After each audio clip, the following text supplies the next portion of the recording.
The idea that you can get kicked out of the dorms and sentenced to mandatory psychological counseling for making a joke about the freshman 15.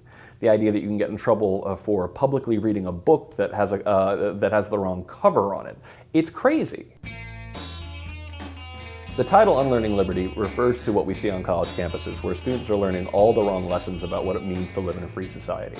And there's a popular misconception that speech codes came into existence in the 80s and 90s, and because they were so roundly defeated both in the courts of law and in the courts of public opinion, that they went away. But amazingly, despite all of these losses in court, the number of speech codes increased since the 1990s.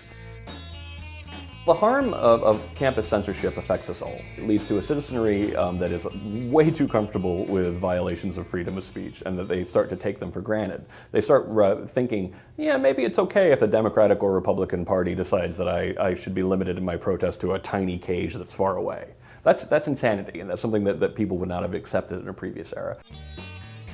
Universities function as a system for making us smarter, deeper, more nuanced thinkers. But if you create a consequence for saying the wrong thing, you prompt, one, students not to open their mouths if they're going to say anything controversial, and two, to talk to people they already agree with, rather than having this great discussion across lines of difference. Educated people are supposed to seek out, actively seek out, the intelligent person they disagree with. If you don't talk to people that you disagree with, group polarization just gets worse. You become much more confident that you're right, because you're not talking to anybody who has any different opinions, and it leads, research shows it leads to this overconfidence and sort of radicalism in people really believing uncritically that what they already believe is totally true. This is not what higher education is supposed to deliver.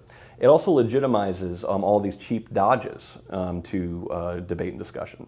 People claiming they're offended. Suddenly the bar for being offended has gone way down. We've all seen that feigned outrage is something that sort of pervades our entire society. And if it works as a trump card to shut down discussion, people are simply going to be attracted to using it. And what people fail to recognize is that feigned outrage was something that was first weaponized and perfected on college campuses, and now it's sort of spread out to our society. And it harms the level and quality of debate. We should be living in a golden age of American discourse.